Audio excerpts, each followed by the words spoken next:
I never thought I'd be the kind of father who would snoop through his daughter's phone. But that night, what I saw on her screen froze my blood and forced me to do the unthinkable, dial 911 on my own child's life. My daughter was 16. She wasn't just my daughter. She was my whole world. After her mother passed away, she became my reason to wake up each morning. I promised her I'd protect her, no matter what. I believed she trusted me. I believed I knew her. But lately, she wasn't the same. It started slowly. She locked her bedroom door more often. She laughed less. She avoided me at dinner, answering questions with one word before escaping upstairs. Her phone was glued to her hands at all hours, glowing through the night. I'd pass her room at midnight and hear muffled whispers, rapid typing, then sudden silence when I knocked. I told myself it was just teenage behavior. I forced myself to believe it was normal, but deep down, a cold knot twisted in my gut. Something wasn't right. Then came that Tuesday night. I came home late from work, exhausted, and went to the kitchen for a glass of water. That's when I saw it, her phone lying face down on the table, screen glowing faintly. For the first time in years, she'd left it unattended. At first, I only meant to move it to her room, but as I picked it up, the screen lit up with a notification. My heart stopped. It was a message from someone I didn't know, a grown man. "Don't worry, baby, your dad won't find out. Just sneak out tomorrow night like we planned." I froze, staring at the words. My vision blurred. My knees weakened. I couldn't breathe. In that single moment, everything changed. I wanted to believe it was some kind of mistake, a wrong number, maybe even a prank. But my hands were trembling so violently, I nearly dropped the phone. Against every instinct screaming at me to put it back and pretend I hadn't seen anything, I swiped it open.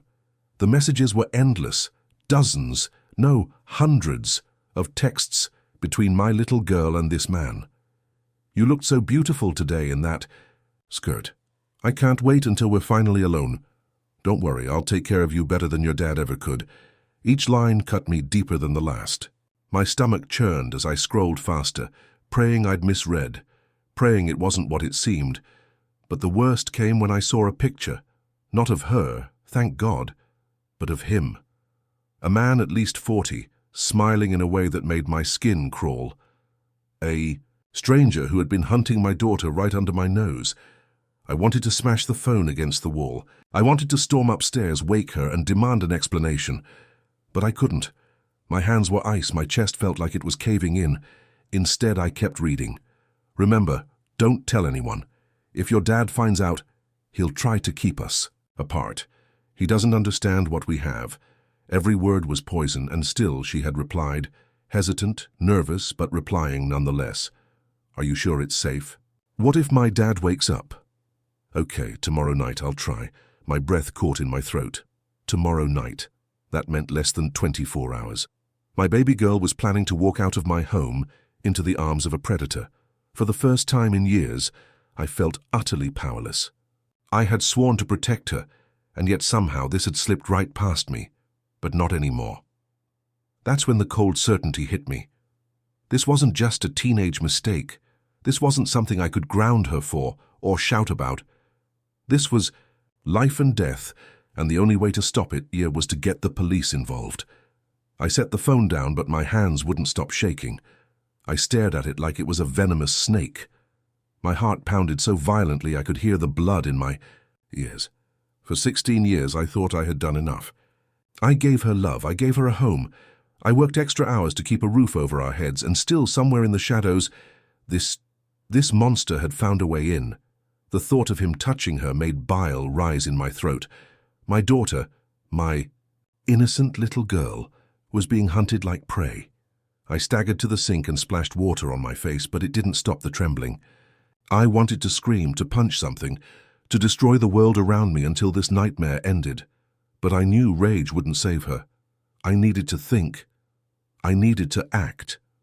I picked up the phone again, forcing myself to keep scrolling. Every new message made my blood run colder. He wasn't just grooming her.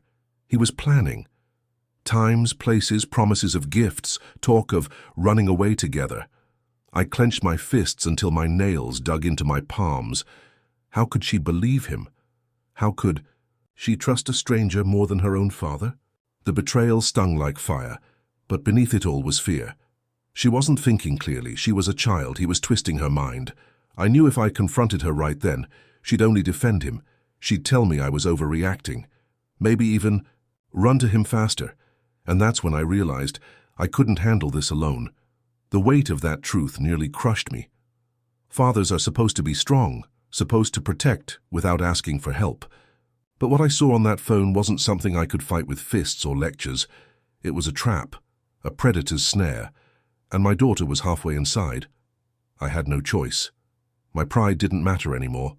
My fear didn't matter. Only her. Safety did. With shaking hands, I picked up my own phone. For a long moment, I just stared at the screen, thumb hovering over the keypad. My chest tightened, and tears blurred my vision. Calling meant admitting I couldn't protect her on my own. Calling meant dragging my daughter into a storm she might never forgive me for. But if I didn't, I might lose her forever. I took a deep breath, exhaled shakily, and whispered to myself, "This is for her, this is the only way." Then, with every ounce of strength I had left, I dialed 3 numbers. The line clicked. A calm female voice answered, "911, what's your emergency?" For a moment, nothing came out of my mouth. My throat was dry, my chest heaving.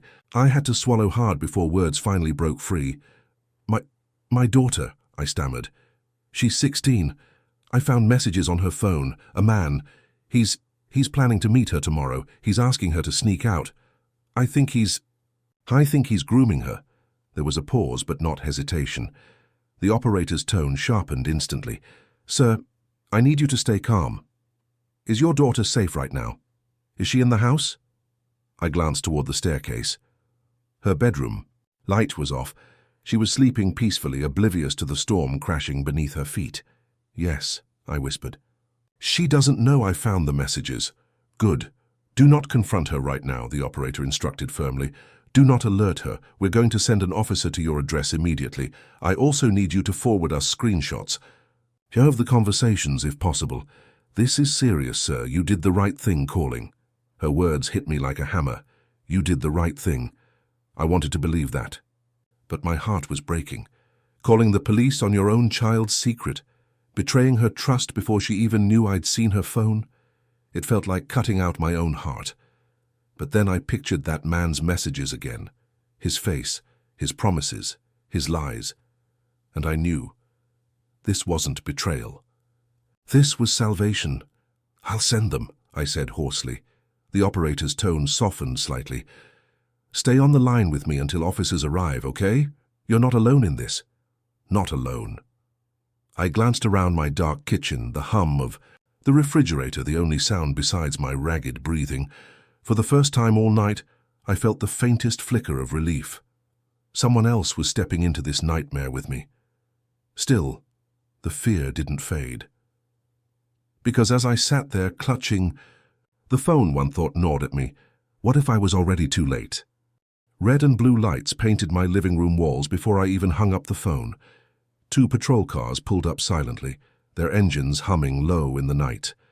The neighbors' curtains twitched, but no one dared step outside. To them, it probably looked like a routine check.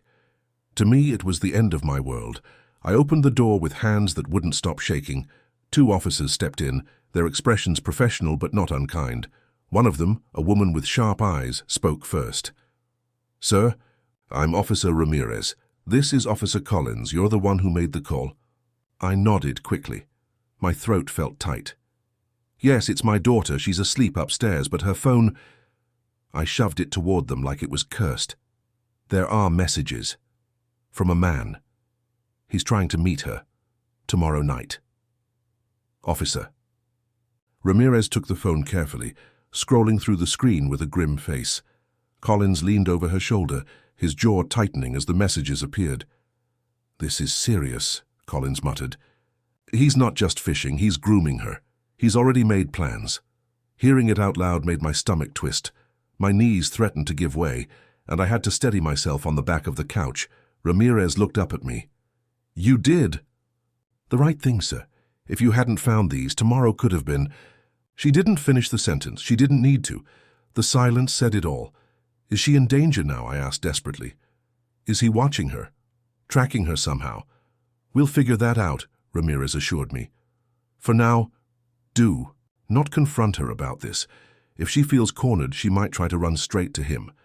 Predators like this manipulate kids into believing their parents are the enemy." Her words hit me like a knife. The idea of my daughter seeing me as the enemy, it broke something inside me. But I forced myself to nod. Collins leaned closer. "We'll need her phone. This will serve as evidence. Do you think you can keep her from noticing it's gone?" I hesitated. My daughter never let her phone out of her sight.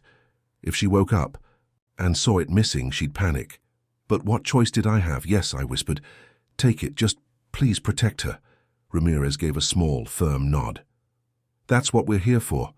But I'll be honest with you. This guy sounds experienced.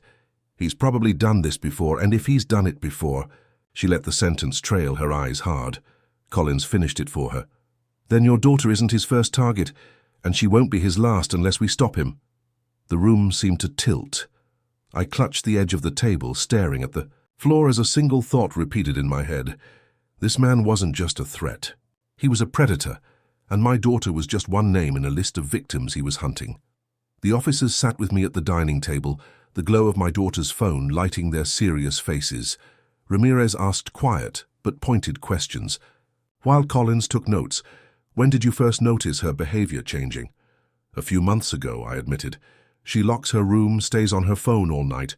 I thought it was just teenage stuff." I hated how small my voice sounded, how useless. Ramirez gave me a steady look. "Don't blame yourself, sir. These men are skilled manipulators. They know exactly what to say to make kids feel special, understood. They make them believe the parent doesn't care, so they run toward the predator instead." Her words twisted the knife already lodged in my chest, because the truth was, sometimes I had been absent.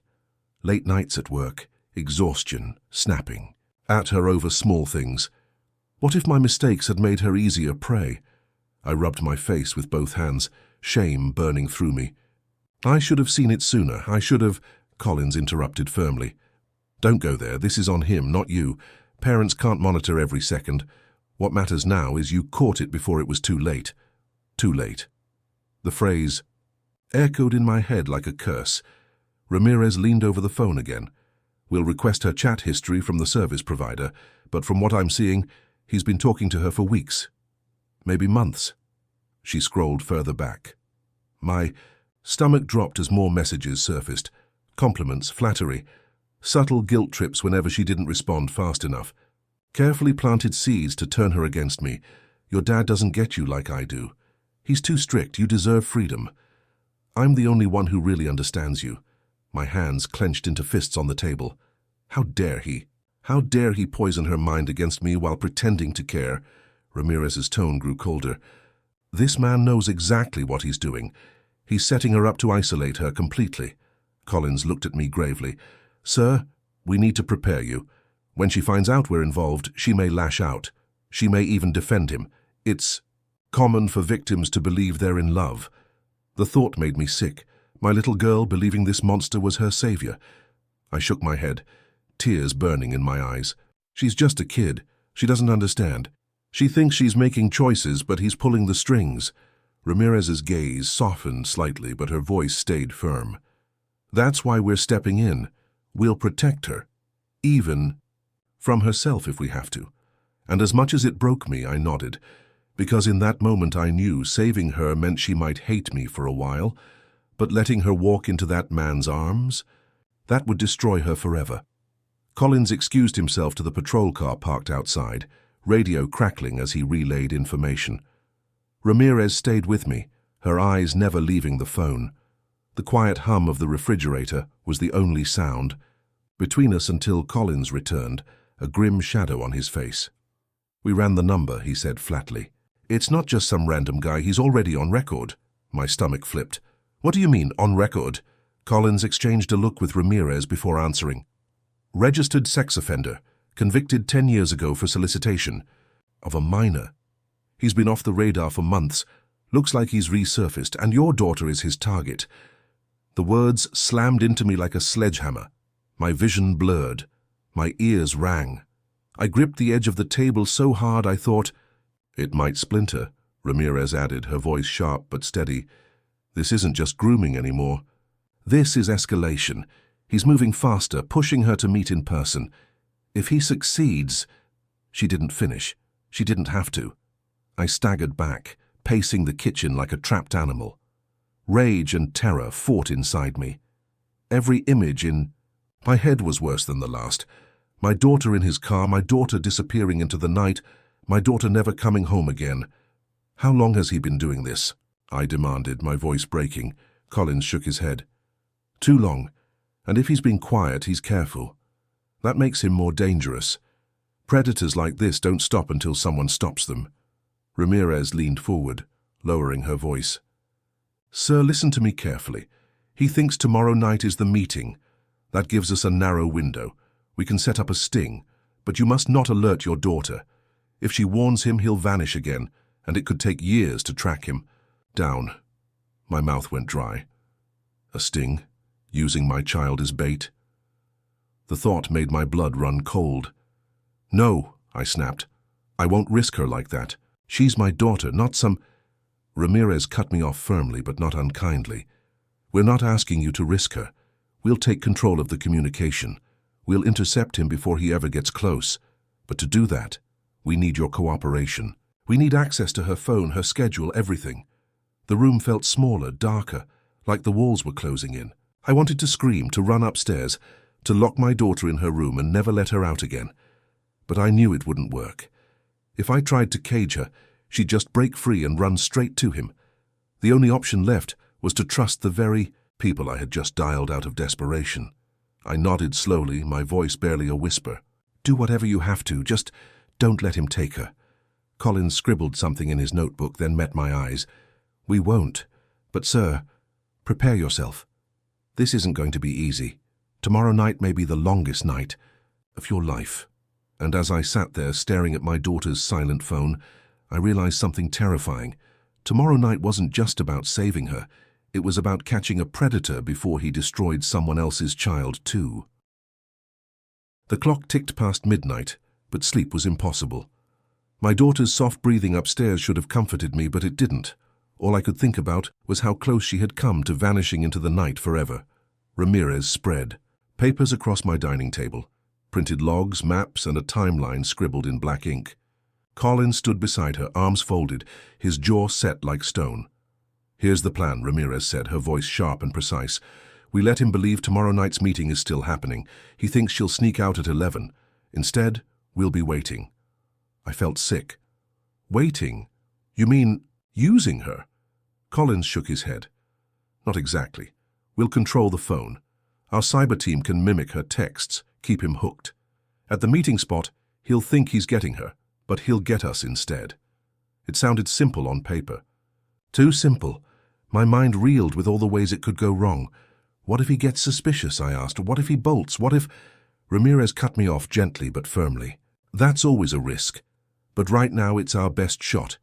If he runs, at least we'll have enough evidence to issue a warrant. If he shows, we take him down before he's within 10 feet of her." I dropped into a chair, burying my face in my hands. My heart hammered like it wanted out of my chest. The thought of tomorrow night made me nauseous. "What about my daughter?" I asked hoarsely. "What do I tell her when she wakes up and her phone is gone?" Ramirez paused. "For now, nothing. We'll say it's a routine check, maybe a technical issue. Anything to keep her from panicking.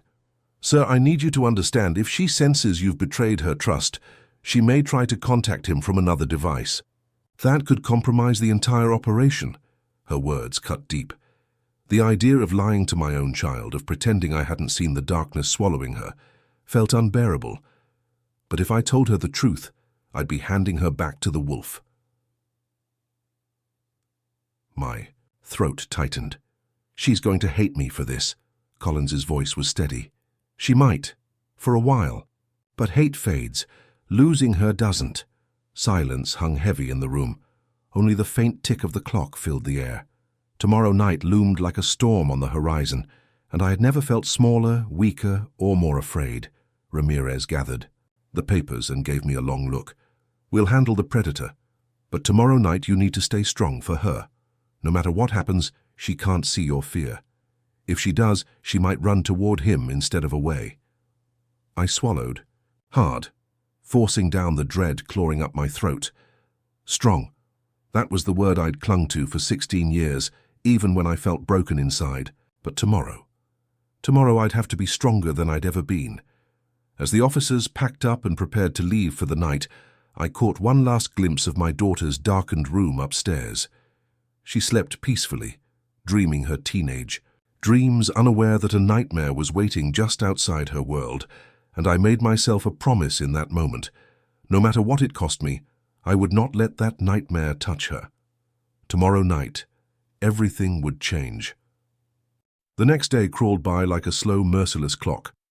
I tried to go through the motions, making breakfast, driving to work, pretending life was normal, but nothing felt real. Every tick of the second hand was a drumbeat counting down to 11, a clock to the moment my daughter's innocence would collide with a predator's shadow. She barely spoke to me all day. At breakfast, she kept her eyes down, stirring cereal she never ate. At dinner, she left half her plate untouched before retreating upstairs with a muttered, "I'm tired." I wanted to scream, to beg her to stay by my side, to throw the truth in her face and shake her awake. But I remembered Ramirez's warning. Do not confront her. If I did, I'd lose her before the sting even began, so I swallowed the words burning in my throat and forced myself to act calm. To her, it was just another night. To me, it was life or death. By 9, the house was quiet. She was in her room, music muffled through the door.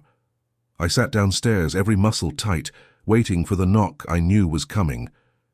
It came at 9:15, 3 soft raps at the back door. When I opened it, Ramirez and Collins slipped inside, dressed in plain clothes, their radios muted but clipped to their belts. Behind them came 2 more officers, their faces grim, carrying equipment I didn't recognize. "This is it," Ramirez whispered. "We'll take over the phone now." She sat up at my dining table, her fingers flying across the screen as she typed responses in my daughter's voice.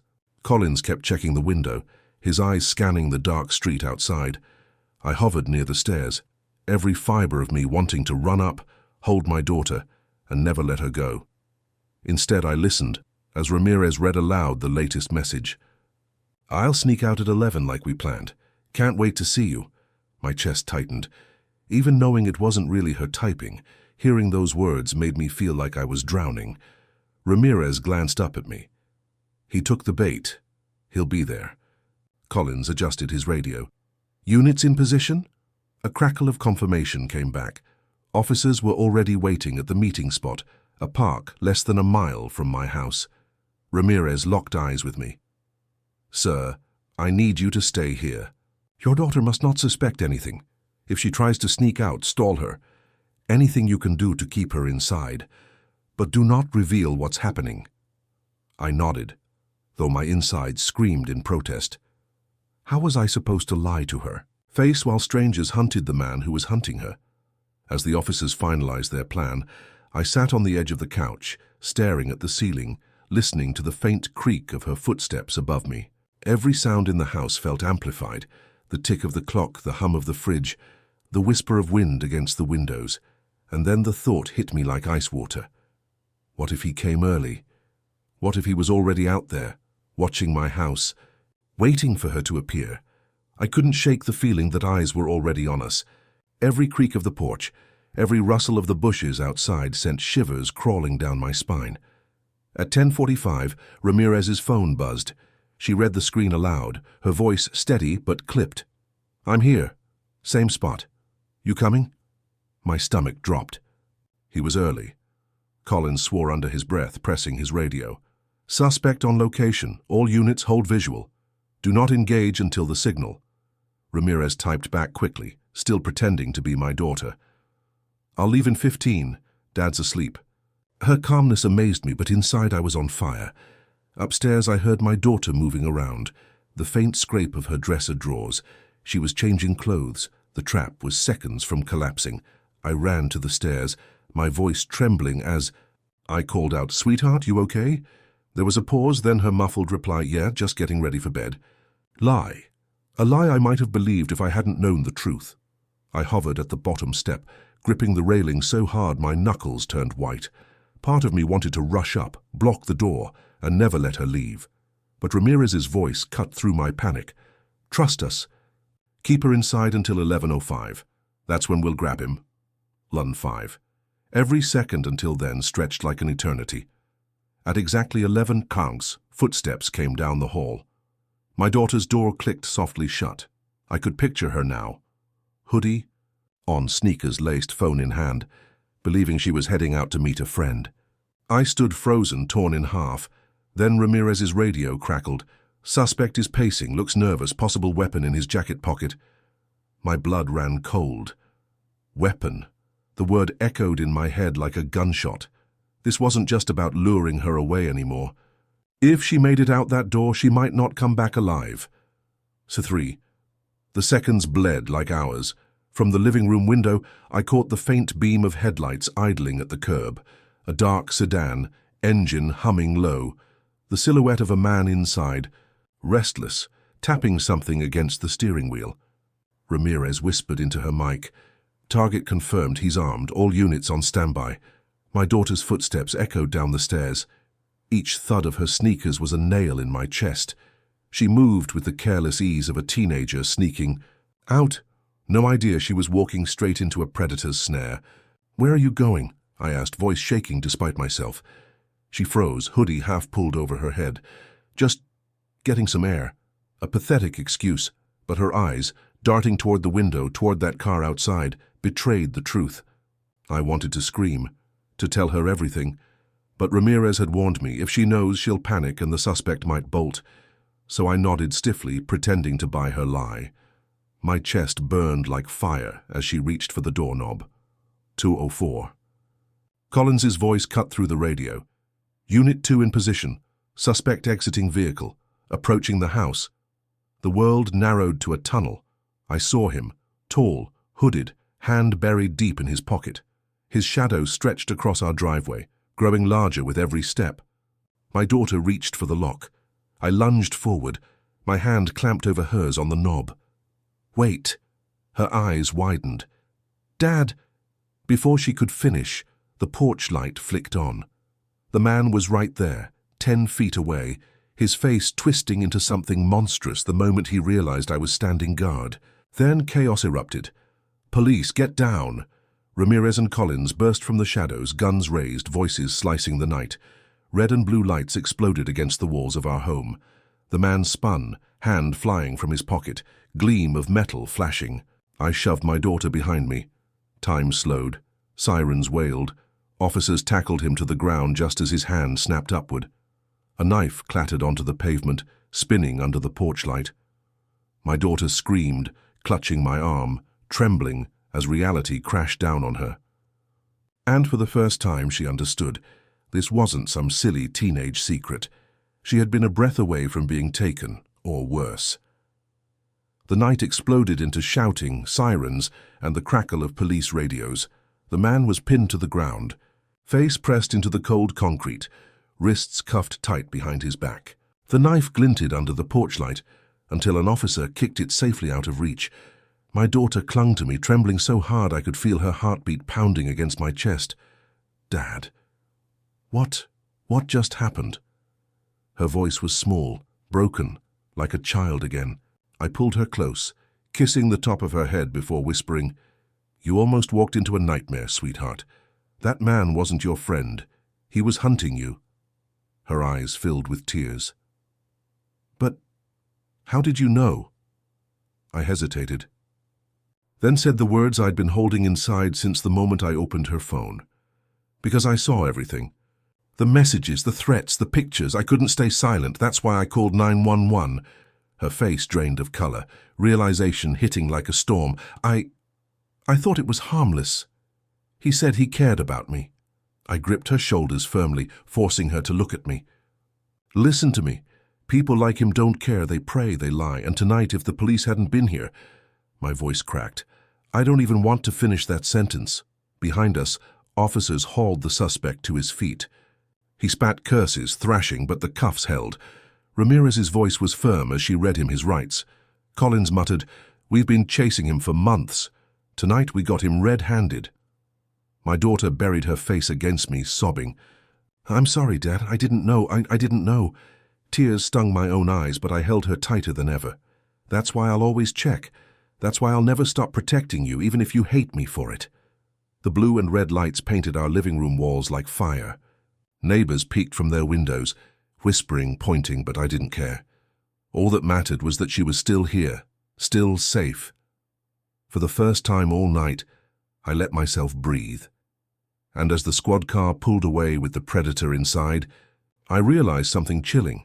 If I hadn't trusted my gut, if I hadn't picked up that phone, this Christmas would have ended not with lights and joy, but with loss. That night changed everything. My daughter's tears, her trembling voice, the sight of that knife on our porch, it's all burned into my memory forever. I know some people will judge me for going through her phone. They'll say I invaded her privacy. But let me ask you this. What's more important, privacy or her life? Parents, if you're listening, trust your gut. If something feels wrong, it probably is. Don't wait until it's too late. And kids, if you're watching this, remember, those strangers online who shower you with attention, who make you feel special, they don't care about you. They care about control. That night, I almost lost my daughter. But I didn't. Because I acted, because I picked up that phone, because I called 911. If my story shook you, if it made you think twice about your own family, then do me one favor. Share this video, leave a comment, and tell me, what would you have done if you were in my shoes? And don't forget to subscribe. Because I have more stories to tell. Stories that will remind you that sometimes the smallest choice, like checking a phone, can save a life.